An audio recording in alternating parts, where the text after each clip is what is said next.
Hello everyone. आज हम एक इम्पॉर्टेंट टॉपिक के बारे में आज पढ़ेंगे। आज हम सीखेंगे मोल कॉन्सेप्ट के बारे में, और मोल कॉन्सेप्ट, मोल किसे कहते हैं, आज हम इसके बारे में डिस्कस करेंगे। मोल कॉन्सेप्ट, सबसे पहले हम लोग समझा जाए कि व्हाट इज मोल। मोल क्या होता है। Mole is a number. मोल एक नंबर होता है। जैसे हमने कहा 1 डजन, एक दर्जन, आप कहेंगे सर 12 नंबर, 12 नंबर। वैसे ही जो है मोल इज अ नंबर। 1 मोल में कितने नंबर होते हैं, तो 6.023 into 10 to the power 23 number, जिसे हम लोग एवोगैड्रो नंबर के नाम से भी जानते हैं। एवोगैड्रो नंबर Na के नाम से जानते हैं। तो 1 मोल क्या होता है, 1 मोल हमारा नंबर होता है जिसमें टोटल कितने नंबर होते हैं, 6.023 into 10 to the power 23 number. जैसे एग्जाम्पल, अगर आपको हम कहे 1 मोल बुक्स, आप कहेंगे 6.023 into 10 to the power 23 books. अगर हम आपसे कहे 1 मोल कॉपी, आप कहेंगे 6.023 into 10 to the power 23 copy. इसका मतलब हम समझे मोल क्या होता है, तो मोल एक नंबर होता है, और 1 मोल इक्वल टू हमारा जो नंबर होता है 6.023 into 10 to the power 23 number होता है। आइए अब हम इसमें आगे डिस्कशन करते हैं। कि 1 मोल से जो है किस टाइप के क्वेश्चन आते हैं और कैसे हमें 1 मोल से जो है क्वेश्चन पूछे जाते हैं। आज उसके बारे में हम लोग क्या करेंगे, स्टडी करेंगे। आइए सबसे पहले हम एटॉमिक मास निकालना सीखे। एटॉमिक मास क्या होता है, जैसे हमने लिखा 1 कार्बन एटम। 1 कार्बन एटम, आप जानते हैं कि कार्बन के अंदर 6 प्रोटॉन, 6 न्यूट्रॉन और 6 इलेक्ट्रॉन होता है। और जो मास होता है किसी भी एटम का, प्रोटॉन और न्यूट्रॉन के मास के इक्वल होता है। यानी प्रोटॉन और न्यूट्रॉन के मास को ही हम लोग पूरे एटम का मास कहते हैं। इलेक्ट्रॉन का मास नहीं लिया जाता, क्योंकि इलेक्ट्रॉन का मास, प्रोटॉन का मास होता है 1.67 इंटू 10 टू द पावर -24, और न्यूट्रॉन का होता है लगभग इक्वल होता है, लेकिन इलेक्ट्रॉन का होता है 9.1 इंटू 10 टू द पावर -27 ग्राम। तो जो हमारा इलेक्ट्रॉन के मास की वैल्यू होती है वो प्रोटॉन के कंपेयर में बहुत कम होती है। और लगभग कितना कम होता है, तो इलेक्ट्रॉन का मास प्रोटॉन के 1837 प्रोटॉन के मास के इक्वल होता है। इस वजह से हम इलेक्ट्रॉन के मास को निग्लेजिबल कहते हैं। अब यहां देखिए कार्बन एटम, अगर हमें मास ऑफ 1 कार्बन एटम अगर निकालना हो, मास ऑफ 1 कार्बन एटम कितना होगा, तो आप कहेंगे 6 mass of proton plus 6 mass of neutron, या इसे हम लिख सकते हैं 12 into 1.67 into 10 to the power -24 gram. और याद रखिए इसे हम लोग कहते हैं AMU, 1 AMU atomic mass unit. यानी proton equal to 1.67 into 10 to the power -24 gram को हम लोग 1 AMU, 1 एटॉमिक मास यूनिट के नाम से जानते हैं। इसे हम लिख सकते हैं 12 AMU। तो हम कह सकते हैं 1 कार्बन एटम का मास कितना हो गया, 12 AMU के इक्वल हो गया। ऐसे ही हम देखेंगे कि ऑक्सीजन का कितना होगा, और ऐसे ही हम देखेंगे और सारे एटम का कितना होगा। अब यहां आप देखें, अगर हम कहें मास ऑफ 1 ऑक्सीजन एटम, तो आप जानते हैं इसके अंदर 8 प्रोटॉन 8 न्यूट्रॉन होता है, तो हम इसे लिख सकते हैं 8mp plus 8mp plus 8mn। इसको हम लिख सकते हैं 60 mn।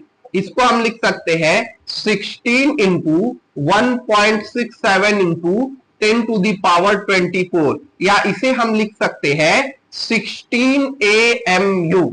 यानी अगर आपसे पूछा जाए कि 1 मास ऑफ ऑक्सीजन एटम कितना होगा, तो आप कहेंगे कि 16 AMU होगा। अब आइए इसे हम लोग मोल से कनेक्ट करते हैं, मोल से कंपेयर करते हैं, ये किस प्रकार से मोल से जो है हमारा रिलेटेड है। आइए, अभी आपको हमने बताया कि जो एक मोल हमारा होता है वो क्या होता है, वो नंबर होता है, और कितने नंबर के इक्वल होता है, वो हमारा जो है 6.23 into 10 to the power 23 atom के इक्वल होता है। आइए इसको हम लोग समझा जाए।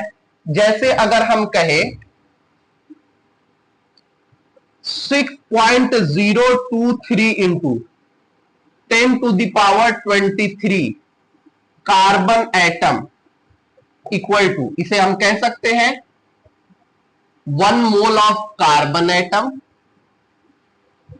6.023 into 10 to the power 23 carbon atom को कह सकते हैं equal to 1 mole of carbon atom.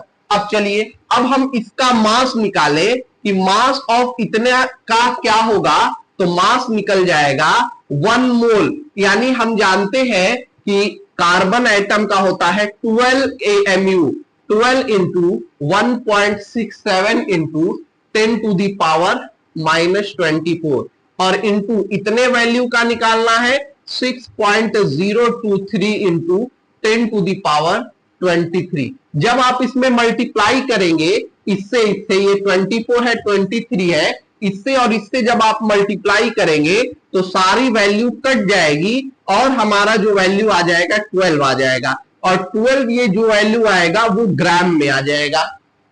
अब हम जो है इस वैल्यू को कहेंगे मोलर मास, ये हमारा हो जाएगा मोलर मास, या इसे ही हम लोग कह सकते हैं ग्राम एटॉमिक मास।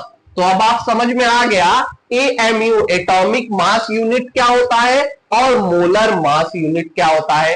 तो हम कह सकते हैं कि इतने कार्बन एटम का जो मास हो जाएगा वो हो जाएगा मोलर मास 12 ग्राम मोलर मास, या हम ये भी कह सकते हैं 1 mole carbon atom, 1 mole carbon atom equal to 12 gram carbon, 12 gram carbon. तो अब आपको समझ में आ रहा है कि मोल हमारा किस प्रकार से मास से रिलेटेड है।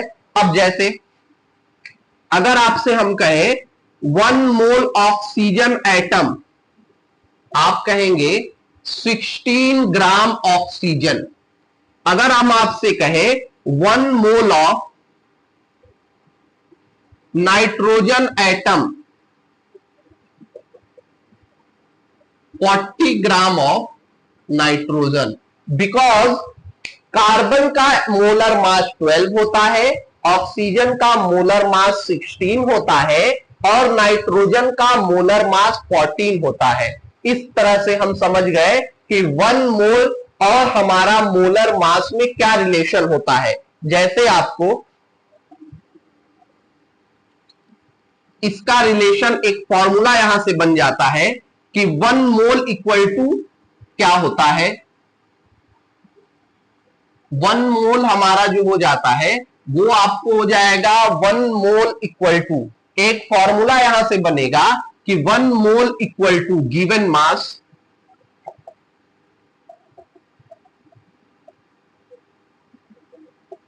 Upon molar mass.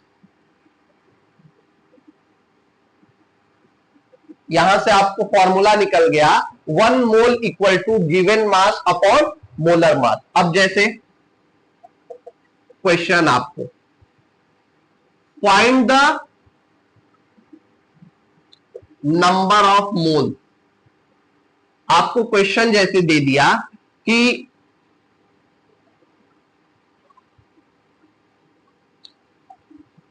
56 gram of nitrogen atom.